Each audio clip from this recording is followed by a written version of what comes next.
नमस्कार दोस्तों। आचार्य प्रशांत जी कहते हैं, मन साधन नहीं बाधा है। जब तक मन के अधीन हो तब तक सत्य दूर है। आचार्य प्रशांत एक आधुनिक युग के वैदिक चिंतक है जो शास्त्रों के सार को सरल, व्यवहारिक और तीव्र बुद्धि के साथ हमारे सामने रखते हैं। उनका मन पर किया गया चिंतन गूढ़ होते हुए भी हमें हमारे दैनिक जीवन की उलझनों की ओर सीधे ले जाता है। मन मित्र है या भ्रम है? आचार्य जी कहते हैं, मन वह नहीं है जो सोचता है, बल्कि वह है जो भयभीत है, आकांक्षी है, ललायित है। मन अपने आप में कोई सत्ता नहीं है। यह केवल इच्छाओं, स्मृतियों और संस्कारों का मेल है। मन को समझो पर उससे जुड़ो मत, यही उनका प्रमुख संदेश है। मन यदि दुखी है तो आप दुखी नहीं हैं, यह केवल मन की स्थिति है। यदि मन डरता है तो आप डर नहीं हैं, डर केवल मन की गति है। आचार्य प्रशांत बार बार यह स्पष्ट करते हैं कि मन में जो उठ रहा है वह आप नहीं हैं। आप तो साक्षी हैं, वह जो देख रहा है, सुन रहा है, पर संलग्न नहीं हो रहा।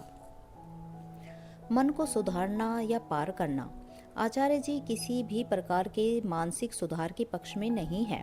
वे स्पष्ट रूप से कहते हैं, मन को सुधारना मन का ही एक खेल है। मन को पार करना ही मुक्ति है। जब तक हम अच्छे विचार, सकारात्मक सोच, मन को शांत करना जैसे उपायों में उलझे रहते हैं, तब तक हम मन की ही परिधि में घूमते रहते हैं। उनकी दृष्टि में मन को सुधारना वैसा ही है जैसे एक बंद पिंजरे को सजाना। स्वतंत्रता तो पिंजरे से बाहर है। ध्यान और मन का अंत। आचार्य प्रशांत ध्यान को मन के अंत की अवस्था कहते हैं, न कि कोई अभ्यास। उनके अनुसार जब मन से कोई चाह नहीं बचती तब ध्यान घटता है। इसका अर्थ यह नहीं है कि ध्यान एक क्रिया है, बल्कि यह एक परिणाम है।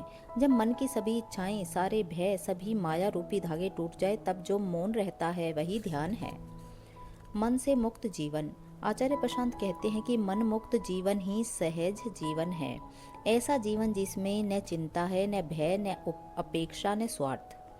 यह जीवन तभी संभव है जब व्यक्ति मन की बातों को गंभीरता से लेना बंद कर दे। मन का काम है बोलते रहना, तुम्हारा काम है सुनना नहीं। आचार्य प्रशांत का यह दृष्टिकोण हमें आत्मा की ओर खींचता है, भीतर की उस निःशब्दता की ओर जहाँ न मन है न द्वंद्व है। वे हमें सतर्क करते हैं कि मन को साधना नहीं है, उससे छुटकारा पाना है। और यह छुटकारा किसी बाहरी साधना से नहीं, बल्कि गहन समझ और देखने की सतत क्रिया से होता है। मन कोई वस्तु नहीं है, यह केवल गतिविधियों का झुंड है। मन को हम अक्सर कोई ठोस सत्ता मानते हैं जो सोचता है, निर्णय करता है, हमें चलाता है। लेकिन आचार्य जी हमें बताते हैं कि मन कोई स्थायी सत्ता नहीं है। मन केवल स्मृतियों, वासनाओं, सामाजिक प्रभावों और असुरक्षा से बने विचारों का संग्रह है। जैसे बादलों का समूह आकाश नहीं होता, वैसे ही मन भी आप नहीं है। मन की हर गति को देखो, रोको नहीं जाओगे तो फंसोगे। यदि मन में लालच है, देखो। यदि मन में भय है, देखो।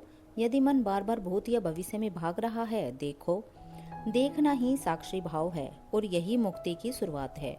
उदाहरण के लिए मान लीजिए आप परीक्षा देने जा रहे हैं और मन में बार बार असफलता का डर आ रहा है, तो आचार्य जी कहेंगे, डर से लड़ो मत, भागो मत, बस देखो कि मन डर रहा है, यह डर आप नहीं है। जब यह समझ गहरी होती है, डर की शक्ति घटने लगती है। मन कहेगा शांत हो जाना चाहिए, यह भी अशांति है। आचार्य जी के अनुसार जब तक कि मन की भी स्थिति की चाह रहेगा, तब तक वह अशांत ही रहेगा, भले वह शांति की ही चाह क्यों न हो। उदाहरण के लिए ध्यान करते हुए यदि हम शांति की उम्मीद करें, अब मुझे शांति मिले, तो यह आशा ही अशांति बन जाती है। सच्ची शांति तब आती है जब आप किसी भी स्थिति की अपेक्षा छोड़ देते हैं, चाहे वह शांति हो या सफलता। मन का समाधान मन से नहीं होगा, मन का अंत ही समाधान है। यहाँ आचार्य जी स्पष्ट करते हैं कि हम मन को सुधारने के चक्कर में ही उलझे रहते हैं।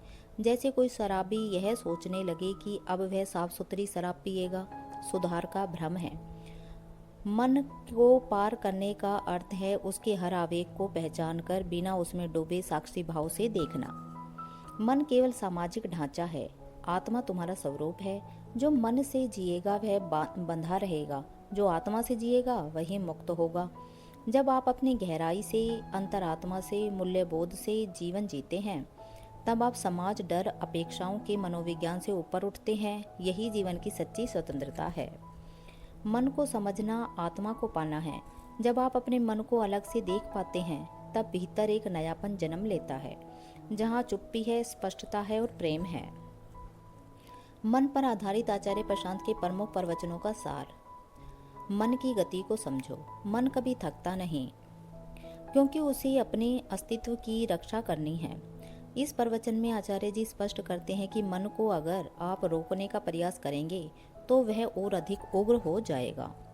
उदाहरण के लिए, आप जब मैं और तू में उलझे हैं, जब लाभ हानि के गणित में जी रहे हैं, वहाँ मन है। जब बस प्रेम है, न अपेक्षा है न भय, वहाँ मन नहीं है, वहाँ मुक्ति है। शास्त्रों की व्याख्या में मन। आचार्य जी वेदांत, भगवत गीता और उपनिषदों की विवेचना करते हुए बार बार मन को साधक की सबसे बड़ी बाधा के रूप में प्रस्तुत करते हैं। आचार्य जी कहते हैं कि मन आत्मा का उपकरण है, लेकिन जब वही स्वामी बन जाए तब जीवन उलझन बन जाता है। मन को मन से ऊपर नहीं उठाया जा सकता, आत्मा की सहायता से ही उठाया जा सकता है। मन की पहचान और परावस्था। मन एक भ्रम है और भ्रम को खत्म करने का एक ही तरीका है, उसे देखना। जिस दिन तुमने देखा कि डर तुम नहीं हो, उस दिन डर गया। मन कोई अपराधी नहीं है, पर वह जेल जरूर है। तुम तब तक मन को हो जब तक तुम मन को सुनते हो। जिस दिन मन तुम्हारे सामने मौन हो जाए, वही आत्मा की पुकार है। मन को जीतने की आवश्यकता नहीं, उससे ऊपर उठने की समझ चाहिए। मन चलता रहेगा, पर तुम देखना सीखो और वह धीरे धीरे शांत होता जाएगा। शास्त्र केवल तब तक उपयोगी है जब तक वे मन से आत्मा की ओर संकेत करते हैं। जब आत्मा जागे तब शब्द भी व्यर्थ हो जाते हैं। आचार्य प्रशांत जी का मन पर आलेख है, उसमें आगे जो भाग 4 है उसमें कहा गया है कि मन मुक्त जीवन अनुभव, उत्तर और आंतरिक शांति की राह।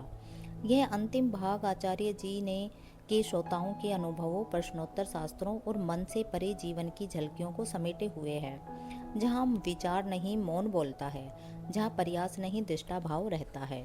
प्रश्न किया गया है कि क्या मन को पूरी तरह समाप्त किया जा सकता है? आचार्य जी कहते हैं, मन को मिटाने की जरूरत नहीं है, बस उसकी सत्ता को गंभीरता से लेना बंद कर दो। जो कुछ भी मन कहता है वह तुम नहीं हो, यह जानना ही उसका अंत है। मन को मिटाने की इच्छा भी मन की ही एक चाल है। सिर्फ इतना जान लो कि मन चलता है और तुम उसका दर्शक हो। यही दृष्टा भाव तुम्हें धीरे धीरे मन से ऊपर उठा देता है। दूसरा प्रश्न है कि मन बार बार अतीत की ओर क्यों भागता है? उत्तर में आचार्य जी कहते हैं, मन का भोजन स्मृति है। अतीत में जाकर वह अपनी पहचान ढूंढता है, क्योंकि वर्तमान में उसे टिकने की शक्ति नहीं। उदाहरण के लिए, जब कोई कहता है मेरे साथ पहले यह हुआ था, वह दरअसल वर्तमान को जीने की जगह अतीत में खोया है। आचार्य जी कहते हैं, यह मन का जीवित रहने का तरीका है, लेकिन यह वास्तविकता से पलायन है। मनमुक्त जीवन की झलक, एक अनुभव। एक साधक ने कहा, मैंने जब मन की हर बात को सच्चा मानना बंद किया, तब एक भीतर की शांति प्रकट हुई जो पहले केवल किताबों में पढ़ी थी। आचार्य जी ने उत्तर दिया, तुम्हारी शांति तुम्हारे भीतर थी ही, पर मन इतना शोर कर रहा था कि वह सुनाई नहीं देती थी। यही मनमुक्त जीवन है। यहाँ निर्णय भय से नहीं, स्पष्टता से होते हैं। जहाँ संबंध अपेक्षा से नहीं, प्रेम से बंधते हैं। जहाँ मौन बोझ नहीं, आनंद है। मन से परे जीना कैसे संभव हो? आचार्य जी द्वारा सुझाए गए कुछ सरल अभ्यास। प्रत्यक्ष देखो। हर भावना, हर विचार को ऐसे देखो जैसे कोई फिल्म चल रही हो। मत रोको, मत दौड़ो, बस देखो। सत्य से जोड़ो। मन का झूठ तब टूटता है जब आप किसी गहरी सच्चाई से जुड़ते हैं, जैसे सच्चा साहित्य, सत्संग, आत्म चिंतन। एकांत में मौन बैठो। न कुछ पाने की इच्छा, न सुधारने की, बस मौन में बैठना। यह मन के ऊपर उठने का सबसे सरल प्रवेश द्वार है। मन के पार तुम हो, मन का पार जाना स्वयं को पाना है।